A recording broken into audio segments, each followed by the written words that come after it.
And with a record-breaking 728,000 subscribers and 50 million unique viewers, Cenat's Mafiathon 2 was arguably the biggest event of 2024. 100%. And it crowned Cenat as the undisputed king of Twitch. But while it delivered plenty of amazing moments, sometimes things went so awfully wrong they could have spelled disaster for Kai. Oh yeah. 3, 2, That was crazy. 1.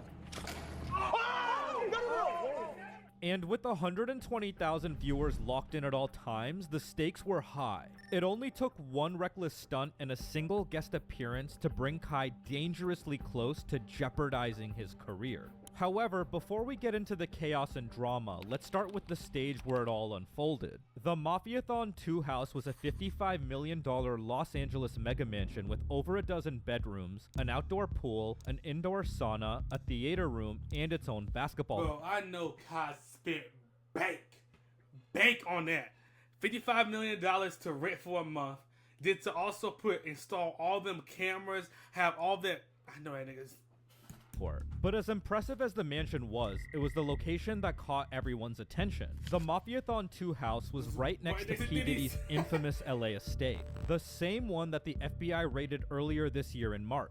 And it wasn't just close, the two properties actually shared a border. When Kai found out about this, well, he got freaked out to say the least. That Mafiathon 2 house is right next to Diddy's. Oh, no! According to TMZ, Combs is looking to sell. And viewers were equally shocked by this revelation.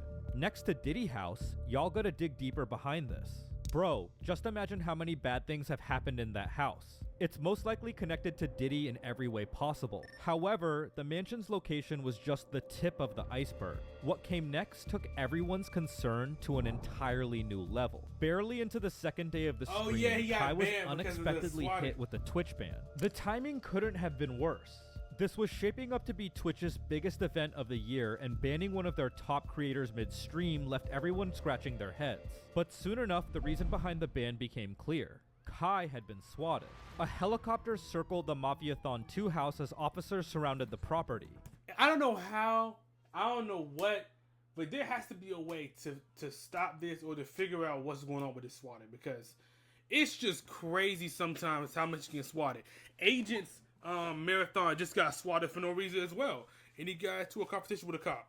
Like, this swatting, especially for black people, not trying to bring, you know, politics and police into this, but still, that is their parents. So for somebody gotta figure that out for real. The entire crew had to evacuate as police swept through the house, bringing the stream to an abrupt halt. While this was happening, Kai immediately jumped on Instagram Live to explain that he was just as confused as his fans and had no idea what had triggered the ban. Twitch just banned me mid-subathon, bro. There's nothing even crazy. I didn't even do nothing.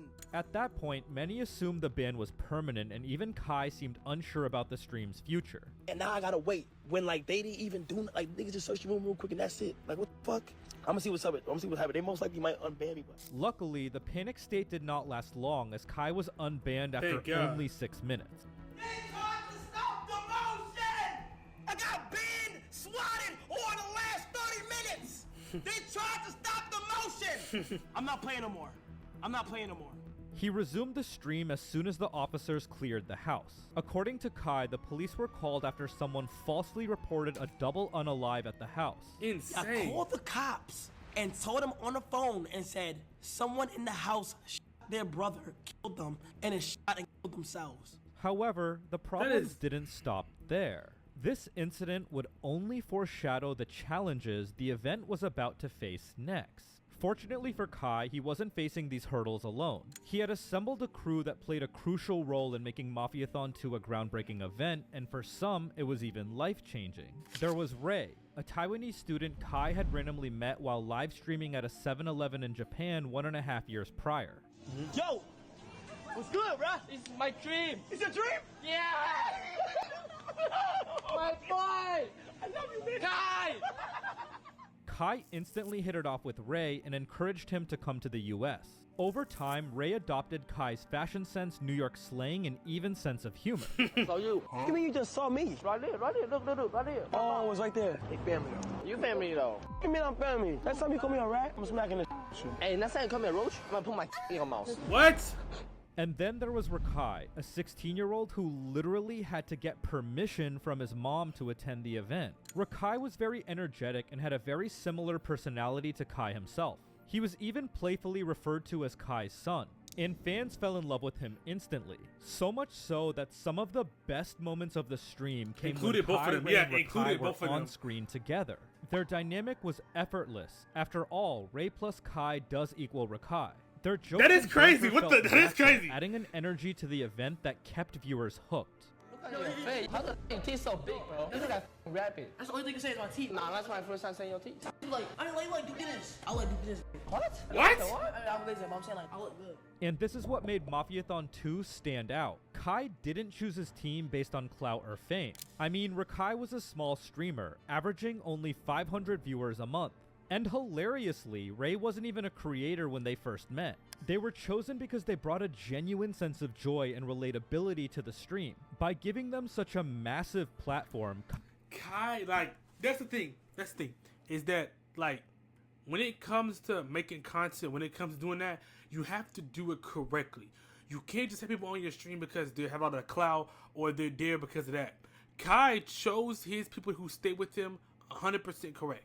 All them people, all them niggas had great chemistry, great dynamic. And that is something you have to do.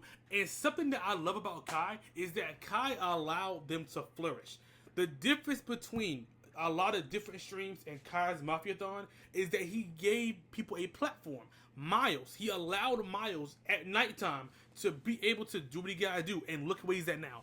Drummer, he allowed him to showcase his talents and also his energy at nighttime. Look where he's at. Rakai went from averaging 500 a month to him having more than a lot of other streamers. I watched a streamer that he had 36K concurrent. That is insane for a stream like that. Ray, thanks to Kai, Ray has a career, and once he gets his visa, he gonna be right back in the streaming game, averaging 9 to 10K. Like, that is crazy, bro. Kai introduced their talents to millions of viewers. Take Rakai's career for example. After coming to Mafiathon 2, his average monthly viewership skyrocketed to over 12,000, which goes on to show the transformative effect this event had. But it wasn't just the team that made Mafiathon 2 unforgettable. The event was packed with wild celebrity appearances that became some of the stream's biggest highlights. From Chris Brown pulling off backflips with the squad, Chris Brown was crazy. to Travis Barker shredding through a 13-minute drum solo,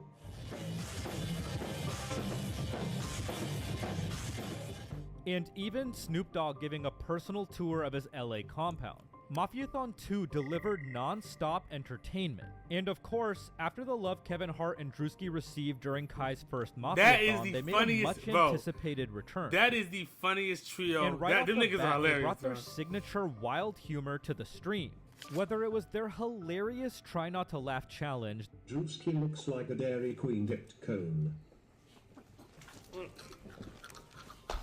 Slow them down. their ridiculous pool noodle helmet game,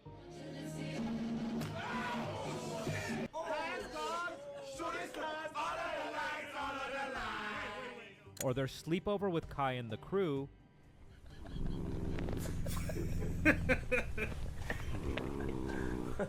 Which one of y'all farted, bro? the duo had fans glued to their screens. These moments reflected the sheer scale of Kai's influence. Kevin Hart, a Hollywood icon, spent the night in a crowded room with creators instead of his own mansion, highlighting Kai's unique ability to make celebrities relatable, something fans rarely see. This dynamic was key to what made Mafiathon 2 so special. But while Kevin and Drewski's appearance was packed with viral moments, it also brought unexpected controversy, one that involved accusations of mental abuse. During the Thanksgiving dinner skit, as the two guests sat around the table with the Mafiathon crew, Drewski bullied the child actor, repeatedly commenting on his weight even when Kai tried to stop him. Yo, come on, bro. Come on. Fat, yo, shut saying that to me all night. Everybody call me the all night, but I can't call the other little fat, the little fat. The child eventually broke down in tears, and while Kai tried to console him, Drewski continued to defend himself. But that's what I'm saying, but y'all want me to pay but y'all do it to me though. No, when you was younger, they called you fat. You my bad, bro, my bad. Good? My bad. Well, he's crying. He's dead ass crying. Understandably, many viewers found Drewski's comments insensitive and unacceptable. That's a damn child. Why is it that out of every adult in the room, he calls that innocent child fat? Drewski don't know when to stop. 500k people watching live and you gonna embarrass this little boy like that? The next day, the child's mother released a video expressing how helpless she felt watching her son get humiliated. I've been crying all fucking night. I feel helpless that I couldn't get my son out of that house because of security and because of like telling me everything's okay when it wasn't. And I can't believe like Cenat kept letting this be filmed. I can't believe like he let this be out there of Drewski humiliating my baby when my son was there to do an Addams Family skit. They fucking lied to us, you guys. In a follow-up video, she even accused Drewski of mentally abusing her son. Older person, Drewski was physically and mentally assaulting my son. Calling my son a fat... That is big words to say. That's not what he did. Ass nigga, whatever he was saying. But he's a big ass silverback gorilla. He had no business talking to a 9-year-old like this. Kai later responded to these statements and apologized. I apologize. Look at the state clip. But we apologized multiple times on and off camera though. But he also defended Mafiathon 2, arguing that the situation was being blown out of proportion. Alright, I'm sorry. I didn't mean that. I just feel like she's dragging the situation. My fault. I'm sorry. I just feel like she's dragging the situation. However, some viewers were still not convinced. He's just making excuses for unacceptable behavior. Drewski is an old-ass man in his 30s going around bullying 8-year-olds. Again, this is just that Reddit. Nigga, I don't think people do not understand how comedians operate. Drewski is a comedian. He was on a stream and he made a moment. I'm pretty sure that Drewski, and he literally did. Drewski apologized multiple times. I'm pretty sure Drewski probably apologized to the mother because Drewski, again, is a comedian. It was a stream. I don't think it's that serious, in my opinion, but it's whatever. It deserves to be canceled. This incident highlighted the risks of an unscripted event like Mafiathon 2. While the unpredictability kept things exciting, it also meant every mistake was amplified, sometimes pushing things dangerously close to career-ending situations. But as heated as the controversy with Drewski became, it was far from the only moment that dragged Mafiathon 2 into unsettling territory. One guest's appearance took a turn so troubling, it even left Kai looking genuinely terrified. The moment Kodak Black, the American rapper known for hits like Super Gremlin and No Flockin', took a random pill on stream, the entire vibe shifted. When Kai asked what it was, Kodak brushed it off, calling it a glitch for the Twitch. What was that? That was a glitch for the Twitch. From this point on, things only got worse. Kodak struggled with even the simplest tasks like pushing play on his phone. You can't press play. And then he took off his shirt and started mumbling lyrics incoherently. I'm the ready for the boss, I'm the ready for the boss. I'm the ready for the boss, I'm the ready for the boss. Just wanna hate, just wanna make, yeah. But I don't give a fuck. That nigga Kai is not messing with that, bro. It was hard to watch. Even Kai, who's usually known for his charisma and ability to keep things flowing, couldn't completely hide his discomfort. The entire mood of the stream changed and viewers couldn't ignore what they were seeing. It literally feels like he took in a crackhead from the street, no joke. Super duper crackhead vibes. Some even turned their criticism toward Kai, questioning his decision to let Kodak stay on stream in his current state. Kai just as guilty for this. He allowing the whole world to see Kodak like this. For an event as massive as Mafiathon 2, broadcasting such erratic behavior and potential drug abuse in front of such a large audience could have led to a major PR disaster for both Kai and Kodak.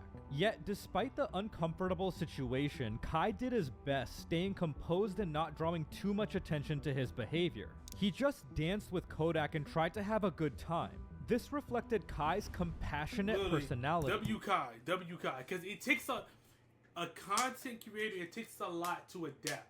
And for Kai to know what's going on, because Kai's not an idiot, and to realize what to do, that it takes a good content creator. Kai handled the situation perfectly. He didn't sensationalize Kodak's behavior for views. Instead, he focused on being supportive, which hit home for a lot of viewers. And while this was far from the biggest hurdle during this month-long event, it was one of the moments that made Mafiathon 2 so special. And Kai's compassion wasn't just reserved for celebrities, it extended to smaller creators as well. Throughout the event, Kai shared his platform with several of them, offering opportunities that would significantly impact their careers. One such creator was NPC Miles, a TikTok streamer known for his Miles Morales NPC routine. Once a viral trend, his act had started losing traction and Miles was struggling to maintain his audience. In fact, a few months earlier, a viral clip showed Miles breaking character during a live stream after he became frustrated when viewers stopped sending likes and gifts. There's 11,000 people in here. There's 11,000 people in here, and you guys are not tapping the screen, okay? Make sure that you're tapping the screen. There's 11,000 people in here. There's 11,000 people in here, okay? It was clear that Miles' career was at a breaking point. That's when Kai stepped in and invited him to join Mafiathon 2, giving him a platform to showcase his talent. Who the f is you? I can't believe I'm Spider-Man. Crazy. Miles! Yeah! Let's go! My name's Miles Morales. What's your name? My name's Kai. Miles took over the stream during the late night hours, entertaining viewers from 1 a.m. to 10 a.m. while the rest of the team slept. The audience also enjoyed his other characters like Hood Miles. He even broke character several times, including this moment where he called Drewski out. Ain't no more pizza? Why the f are you eating so much? It's like 4 a.m. in the morning. Okay. Okay, Spider-Man. Okay. I'm just trying to help you. Oh, no. It looks like you need some spider help. Eventually, his energy and dedication won over the chat, but Miles wasn't working alone. During these nightly sessions, Miles was joined by another small streamer, Office Drummer, who played drum solos whenever someone gifted 100 subs. Thanks to the 100 community subs. Everybody spam some W's for Brad and Cenat. My boy doing. I'm gonna ban for band.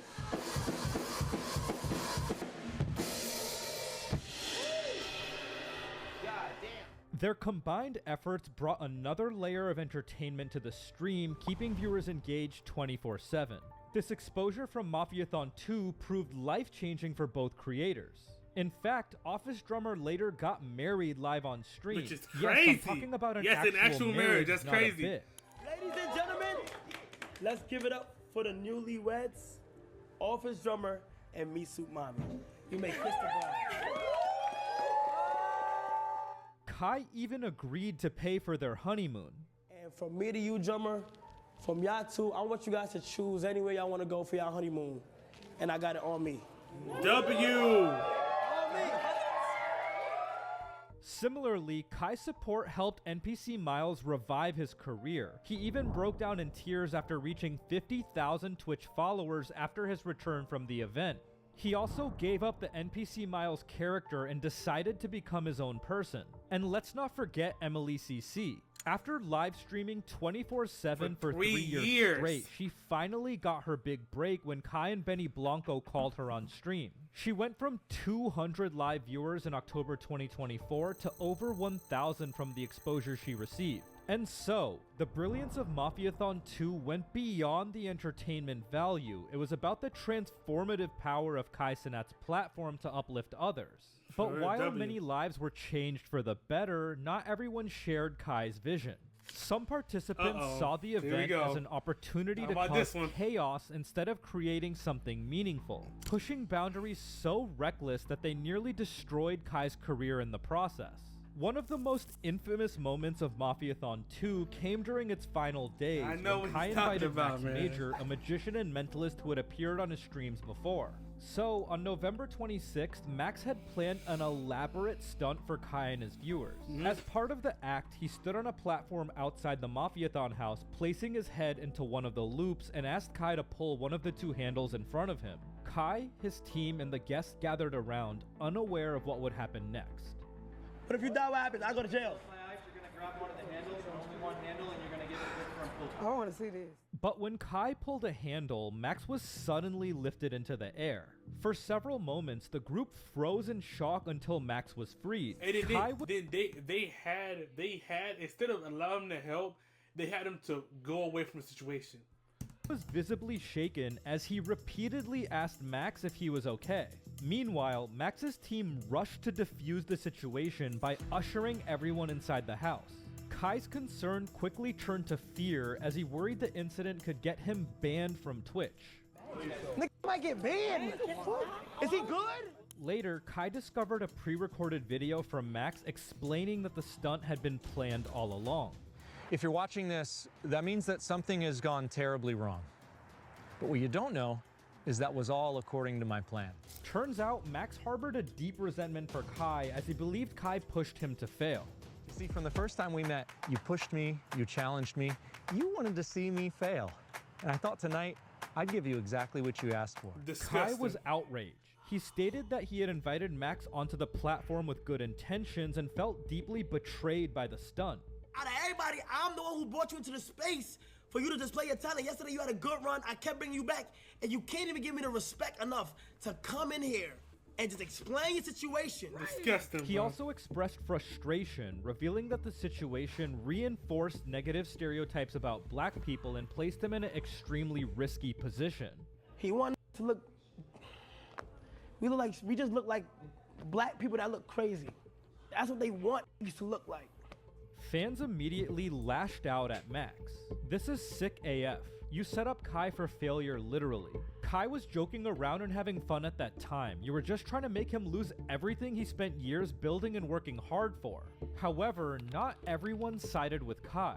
Popular streamer XQC argued that even if Kai wasn't directly responsible, Twitch should have banned him for the incident. You're saying it's a skit, but brother, you need to understand it. That there's a major rule that I think is important as well on Twitch and on other websites, where it's like if you do like a fake swatting, insta ban.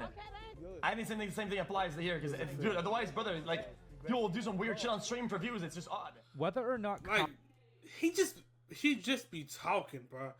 Hey, how did that's not a skit? Kai not that was gonna happen. I'm glad they didn't ban him because that wasn't Kai's fault. That was an uncontrollable variable. I knew the full extent of the prank. The consequences could have been catastrophic. This single moment had the potential to jeopardize the success of Mafiathon 2, derailing nearly a month's worth of effort, but more than that, it could have cost Kai his entire career. Some of Kai's fans were young and impressionable. Rakai himself was only 16 years old and he was also watching Max. For them to believe they just witnessed someone being unalived in such a shocking way would have been deeply unsettling. Despite the chaos and controversy, however, Mafiathon 2 pressed on, leading to a monumental conclusion. On December 1st, Kai successfully completed Mafiathon 2. With 728,000 Twitch subscribers and 50 million unique viewers, the month-long stream broke all records. The event created countless unforgettable memories, and Kai went on to win 3 streamer awards. However, this massive success didn't come without its own share of ugly and unsettling moments. W video. Even though the Mafiathon 2 happened last year, I could tell that you took your time and you made sure you edited that video correctly and made sure you got all the facts correct. I'm glad. W video, good video. We want to string a good video so